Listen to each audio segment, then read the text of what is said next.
దాయాది దేశంపై భారత్ దౌత్య యుద్ధం మొదలైంది. సీమాంతర ఉగ్రవాదానికి పాకిస్తాన్ అందిస్తోన్న ప్రోత్సాహాన్ని అంతర్జాతీయ వేదికలపై ఎండగట్టడానికి కేంద్ర ప్రభుత్వం ఏర్పాటు చేసిన 7 అఖిలపక్ష బృందాల విదేశీ పర్యటనలు ప్రారంభమయ్యాయి. జేడీయూ ఎంపీ సంజయ్ ఝా, శివసేన ఎంపీ శ్రీకాంత్ షిండే నేతృత్వంలోని 2 బృందాలు ఈరోజు విదేశాలకు బయలుదేరాయి. దీనికి సంబంధించి మరిన్ని వివరాలు చూద్దాం.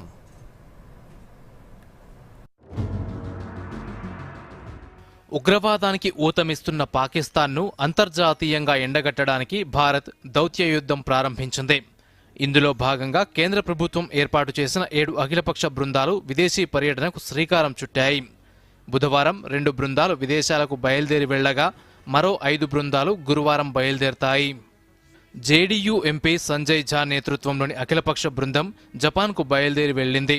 జేడీయూ ఎంపీ సంజయ్ ఝా నేతృత్వంలోని అఖిలపక్ష బృందంలో బీజేపీ పార్లమెంట్ సభ్యులు అపరాజితా సారంగి, బ్రిజ్లాల్, హేమాంగ్ జోషి, ప్రధాన్ బారువా, కాంగ్రెస్ సీనియర్ నేత మాజీ విదేశాంగ మంత్రి సల్మాన్ ఖుర్షీద్, తృణమూల్ కాంగ్రెస్కు చెందిన అభిషేక్ బెనర్జీ, సిపిఎంకు చెందిన జాన్ బ్రిట్టాస్, మాజీ దౌత్యవేత్త మోహన్ కుమార్ సభ్యులుగా ఉన్నారు. ఈ బృందం ఇండోనేషియా, మలేషియా, దక్షిణ కొరియా, జపాన్, సింగపూర్లో పర్యటిస్తుంది. న్యూఢిల్లీలో ప్రతినిధి బృందం బయలుదేరే ముందు మీడియాతో మాట్లాడుతూ పాకిస్తాన్ విధానంలో ఉగ్రవాదం ఒక భాగమని, ఉగ్రవాదాన్ని ఇస్లామాబాద్ ఎలా స్పాన్సర్ చేస్తుందో ప్రపంచానికి తెలియజేస్తామని సంజయ్ ఝా అన్నారు. हमारा delegation Japan, south Korea, Indonesia, Malaysia और सिंगापुर जा रहा है. सबसे बड़ा इशू है कि ये आतंकवाद जो है वो पाकिस्तान की स्टेट पॉलिसी है. इनके नकाब को उतारना.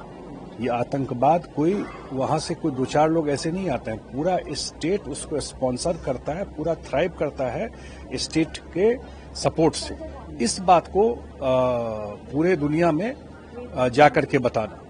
శివసేన ఎంపీ శ్రీకాంత్ షిండే నేతృత్వంలోని అఖిలపక్ష బృందంలో బీజేపీ ఎంపీలు Bansuri Swaraj, Atul Garg, Manan Kumar Mishra, Indian Muslim League MP Mohammed Basheer, బీజేడీకి చెందిన సస్మిత్ పాత్రా, మాజీ దౌత్యవేత్త సుజన్ చినోయ్ ఉన్నారు.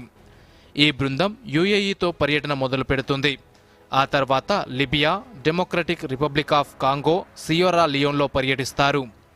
పాకిస్తాన్ ప్రాయోజిత ఉగ్రవాదానికి వ్యతిరేకంగా బలమైన సందేశాన్ని అందించడానికి కేంద్ర ప్రభుత్వం ఏర్పాటు చేసిన 7 అఖిలపక్ష బృందాలు మొత్తం 33 దేశాల్లో పర్యటిస్తాయి. ఈ 33 దేశాల్లో 15 ఐక్యరాజ్యసమితి భద్రతా మండలిలో సభ్య దేశాలు కాగా మిగతావి భవిష్యత్తులో భద్రతా మండలిలో చేరబోయే దేశాలు, అంతర్జాతీయ అంశాలపై భారత్ వాణిని బలంగా వినిపించే దేశాలు. తమ అంతర్జాతీయ పర్యటనల్లో భాగంగా ఈ బృందాలు ఆయా దేశాల ప్రభుత్వాధినేతలతో పాటు పార్లమెంటేరియన్లు, మేధావులు, మీడియా సభ్యులను కలుస్తారు. ఉగ్రవాదానికి పాకిస్తాన్ అందిస్తున్న తోడ్పాటును ఆధారాలతో సహా వివరిస్తారు. బీజేపీ ఎంపీలు Baijayant Panda, Ravishankar Prasad, DMK MP Kanimozhi, Congress MP Shashi Tharoor, NCP MP Supriya Sule నేతృత్వంలోని అఖిలపక్ష బృందాలు గురువారం విదేశాలకు బయలుదేరతాయి. Bureau report, Doordarshan news.